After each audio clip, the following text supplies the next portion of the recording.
Both phones come with the Snapdragon 8 Elite Gen 5 processor and sit around the 4,000 yuan mark, roughly 500 pounds, putting them squarely in the performance flagship category. But after actually using both the OnePlus 15 and the iQOO 15, I realized that even though they're racing in the same class, the way they drive feels completely different. So in this video, I'll break down the differences between these two from 6 key aspects: design, display, gaming experience, software, camera, and battery life, to help you decide which one suits you better. Of course, everyone's experience is different, and ultimately, it comes down to personal preference. These days, when most flagship phones share similar hardware, what really sets them apart are the details, like design, tuning, and overall feel. And for me, that texture makes all the difference.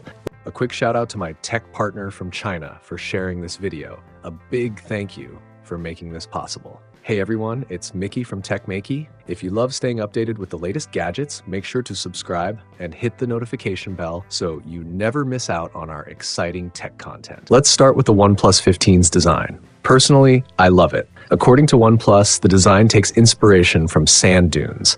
Simple, smooth, and minimalistic. The back has no unnecessary decorations, which gives it a timeless, elegant look. The color palette also gives off a retro charm, making it not just visually appealing, but also great to hold in the hand. On the front, you get ultra-thin 1.15mm bezels on all 4 sides, creating a truly immersive viewing experience, whether you're gaming or watching videos. The phone also comes with IP68, IP69, and IP69K ratings for dust and water resistance, the highest in the industry right now. It can survive being submerged in 1.5 meters of water for 30 minutes, and even withstand 80 degrees Celsius high-pressure water jets without damage. Now, I doubt anyone will actually test that out, but it's reassuring to know it's built that tough. To put it in perspective, the latest iPhones scratch more easily, which makes me a little nervous using them daily. Now moving on to the iQOO 15. The corners are more rounded than before, giving it a smoother, more balanced look. The body feels wider, and the AG frosted glass back paired with a matte metal frame looks premium and doesn't attract fingerprints, something I really appreciate. The camera module area has a transparent acrylic layer underneath, which adds a subtle design touch. While the main color option, Ling Yun, looks nice, I still prefer the simplicity of the black variant. There's not much extra decoration on the back either, and overall, it's a solid upgrade. The only thing is, its screen bezels are slightly thicker than those on the OnePlus 15. So what do you think? Personally, I'd still lean toward the OnePlus design. At this point, when hardware specs are so similar, aesthetics often make the real difference. Now let's talk about the displays, probably the biggest talking point between these two phones. The OnePlus 15 uses a 3rd generation Oriental screen, featuring internal DC dimming at high brightness and 2160Hz PWM dimming at low brightness, with a minimum global brightness of just 1 nit.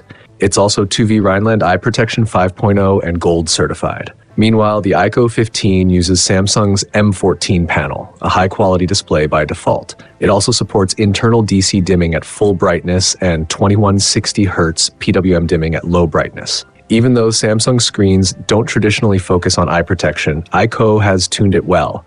And this model also gets 2V Rhineland certification and a minimum 1 nit brightness in certain scenarios. Personally, my eyes aren't super sensitive, and both phones feel comfortable even during long sessions or nighttime use. The OnePlus has a slight advantage here, since its minimum brightness of 1 nit applies across the system, making it easier on the eyes while still maintaining clarity. On the other hand, the iQOO's RGB screen might deliver slightly richer color quality in theory, though, honestly, you'd have to zoom in really close to notice any real difference. What about you? Do you think the display difference matters enough to affect your choice? Let me know in the comments. Now, here's where things get interesting: the resolution. OnePlus 15 only comes with a 1.5K display, which some see as a downgrade, especially when compared to iQOO's 2K panel. But OnePlus has made a calculated trade-off here. It's the only one offering a 165Hz refresh rate.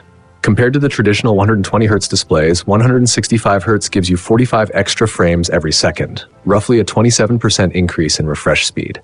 That's not just smoother, it's faster. I'm not a hardcore gamer myself, but even in casual games like King of Glory, I can feel how much smoother everything is. In competitive shooters, those extra milliseconds matter. They can literally be the difference between hitting your target or getting hit first. Games like Delta Force, Crossfire, and my personal favorite, Golden Arena, all support 165Hz on the OnePlus 15, giving it a noticeable advantage for gamers.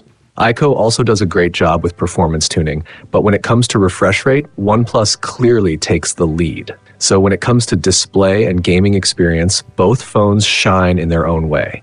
It really depends on your priorities. If gaming speed and fluidity matter most to you, go for the OnePlus 15. But if you care more about slightly higher resolution and overall display sharpness, the iQOO 15 might be the better pick. At the end of the day, there's no such thing as a perfect phone, only the one that best fits your needs. The OnePlus 15 runs on the latest ColorOS 16, while the iQOO 15 comes with OriginOS 6 out of the box.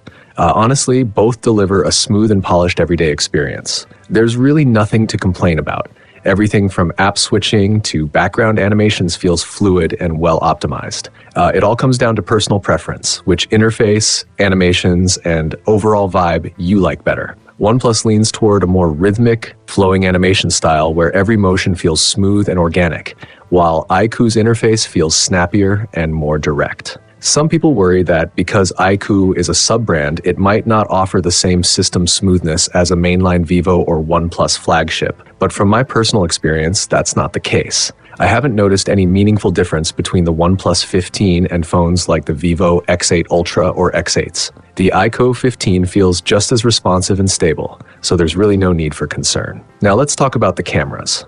Both phones pack 50 megapicture setups, but their approaches to photography are very different. The OnePlus 15 uses the Sony IMX906 as its main sensor, an OV50D for ultra-wide shots, and a Samsung JN5 for telephoto. It also introduces Oppo's Lumo imaging system for the first time, which brings Oppo's signature imaging DNA into play. This system emphasizes the balance between light and shadow, producing photos with natural depth and atmosphere, especially in daylight. Even though OnePlus dropped the Hasselblad branding this time, its color tones still have a unique character. The triple camera setup also maintains consistent color and exposure across all lenses, similar to what I've seen on the X8s. If you're curious, I'd recommend checking it out in person once it launches globally. The experience really speaks for itself. The iQOO 15, on the other hand, uses Sony's IMX921 for the main camera, Samsung's JN5 for ultra-wide, and an IMX882 for telephoto, finally adding a proper front-facing telephoto lens that was missing before. Its photo style feels more straightforward and crisp. I think iQOO's image processing does a great job with detail. Daytime shots look sharp and architectural lines are clean and defined. Honestly, it's tough to say which camera is better. Both are capable enough for daily use unless you're really into photography. Personally, I use both the X8s and X8 Ultra, but since I prefer compact phones, I end up using the X8s more, and I don't feel like I'm missing out on much. The same logic applies here. The OnePlus 15 and iQOO 15 are built mainly for gaming and speed, not to be camera-focused flagships. You can't have everything in one phone. That's what the Ultra models aim for, though they come with much higher price tags. Speaking of practicality, let's move to battery and charging. The OnePlus 15 packs a massive 7,300 mAh battery, supporting 20 watts wired and 50 watts wireless charging. The iQOO 15 follows closely with a 7,000 mAh battery, 100 watt wired, and 40 watts wireless charging. Both will easily get you through a full day of use. Still, the OnePlus 15 has a small edge thanks to its larger capacity and faster charging speeds, putting it among the best in the flagship segment. Now, I haven't used either phone long enough to explore every tiny detail, but based on my time with them, here's how they stack up. Starting with design. Personally, the OnePlus 15 wins it for me. It looks cleaner, feels more premium, and the in-hand comfort is fantastic. The iQOO 15 has improved a lot in design, but it still doesn't quite have that same high-end finish. Next, the display. OnePlus's biggest compromise is its 1.5K resolution, but that's offset by the incredibly slim and symmetrical 1.15mm bezels on all four sides, giving it an immersive edge. The iQOO 15, in contrast, offers a sharper 2K Samsung panel that's equally good for eye comfort, but its bezels are slightly uneven, around 1.5mm in places, and the chin is a bit thicker, which slightly affects the overall look. When it comes to gaming, the OnePlus 15 absolutely dominates. Along with that smooth 165 Hz refresh rate, it features a 200 Hz touch sampling rate, integrated game triggers, a gyro sensor, and advanced touch response, all designed for an ultra-responsive gaming experience. If gaming performance is your top priority, the OnePlus 15 is the one to pick. Few phones in this price range can match it. On the other hand, if you're more interested in a high-quality display for general everyday use rather than extreme gaming, the iQOO 15 is still a great choice. Finally, let's circle back to the cameras. OnePlus's Lumo imaging brings impressive improvements in tone accuracy and skin texture, while iQOO's upgrades make this generation much stronger in detail and sharpness. OnePlus also introduces a new 50-megapixel sensor paired with a 3x periscope telephoto and the IMX882 sensor, addressing its earlier weaknesses. So which one should you go for? Honestly, it all comes down to what you value the most. If sleek design, powerful gaming performance, and super fast charging are at the top of your list, then the OnePlus 15 is the clear winner. But if you care more about a sharper display and a well-balanced everyday experience, the iQOO 15 is definitely worth considering. In terms of price, the OnePlus 15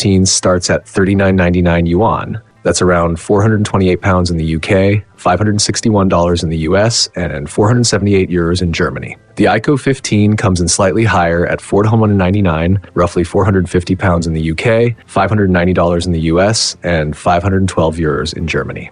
And that wraps up today's video. If you enjoyed this comparison or found it helpful, make sure to hit the like button, share your thoughts down in the comments, and subscribe for more detailed reviews like this. Thanks for tuning in, and I'll see you in the next one.